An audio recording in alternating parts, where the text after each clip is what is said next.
Welcome to my channel. ఇవాల్టి special recipe వచ్చేసి fruit salad.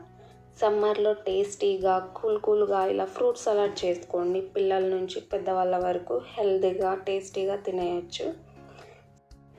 ఈ ఫ్రూట్ సలాడ్ చేయడం కూడా చాలా ఈజీనే. ఇది ఎలా ప్రిపేర్ చేయాలి అనేది ఇప్పుడు చూసేద్దాం. ఇక్కడ 1 apple, next pomegranate, banana, milk, mango, sugar, custard powder అనేది సూపర్ మార్కెట్లో ఎక్కడైనా అవైలబుల్లోనే ఉంటుందండి. నేను వెనిలా ఫ్లేవర్ తీసుకున్నాను. ఎవరికి ఏ ఫ్లేవర్ నచ్చుతుందో అది కూడా తీసుకోవచ్చు. మిల్క్ వచ్చేసి నేను టోన్డ్ మిల్క్ తీసుకున్నాను. క్రీమ్ మిల్క్ ఉన్నా కూడా బాగుంటుంది. ఇలా ఒక చిన్న కప్లో నేను 2 టేబుల్ స్పూన్ కస్టర్డ్ పౌడర్ వేసేసి వితౌట్ బాయిల్ మిల్క్ వేసేసుకొని లమ్స్ లేకుండా ప్రిపేర్ చేసి పక్కన పెట్టేసుకోండి. నెక్స్ట్ ప్యాన్లో మిల్క్ వేసేసి ఒక పొంగు వచ్చే వరకు అలా వదిలేసేయండి. పొంగు వచ్చిన తర్వాత ఇంకా మీరు కంటిన్యూస్గా కలుపుతూనే ఉండాలి, లేదంటే ప్యాన్కి స్టిక్ అయిపోతుంది. కాబట్టి ఇలా కలపడం వల్ల ఎక్కువ మీగడలాగా వస్తూ ఉంటుంది కదా, అది ఎక్కువ ఫామ్ అవ్వదు. ఈ మిల్క్ క్వాంటిటీ రెడ్యూస్ అవుతున్నప్పుడు మనం షుగర్ యాడ్ చేసుకోవాలి. చూస్తున్నట్టయితే నేను షుగర్ వేస్తున్నాను. నేను ఒక 3 టేబుల్ స్పూన్ వేసాను. మీ టేస్ట్కి తగ్గట్టు మీరు యాడ్ చేసుకోవచ్చు.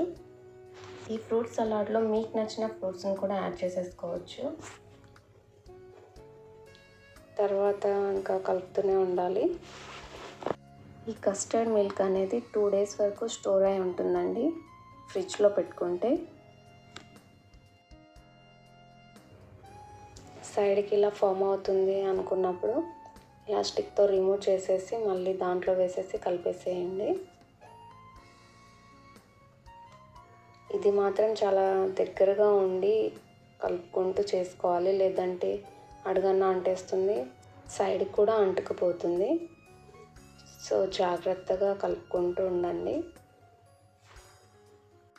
ఇక్కడ నేను కస్టర్డ్ పౌడర్ యాడ్ చేసేసాను. ఇంకా లమ్స్ లేకుండా స్టిక్తో కలుపుకోండి.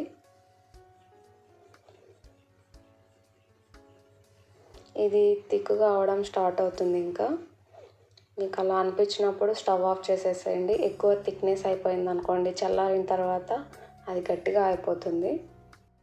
చూసారంటే థిక్నెస్ స్టార్ట్ అయింది. నేను స్టవ్ ఆఫ్ చేసేసాను.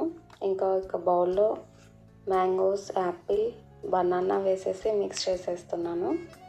అది రూమ్ టెంపరేచర్కి వచ్చేయాలండి, తర్వాత యాడ్ చేసుకోవాలి. ఇంకా యాడ్ చేసేస్తున్నాను కస్టర్డ్ మిల్క్. ఇలా ఒకసారి బాగా కలిపేసేసుకోండి. నెక్స్ట్ ప్రమోగ్నేట్ వేసేసుకొని సర్వ్ చేసేసుకోవడమే. ఫ్రూట్ సలాడ్లో ఐస్ క్రీమ్ వేసుకొని తింటుంటే ఇంకా సూపర్గా ఉంటుంది. పిల్లలైతే భలే ఎంజాయ్ చేసేస్తారు. సో ఫ్రెండ్స్, ఇంట్లోనే ఫ్రూట్ సలాడ్ ఎలా చేయాలో చూశారు కదా. ఈ రెసిపీ మీకు నచ్చితే లైక్ చేసి షేర్ చేయండి. మీకు ఎలా వచ్చిందనేది కామెంట్ చేయండి.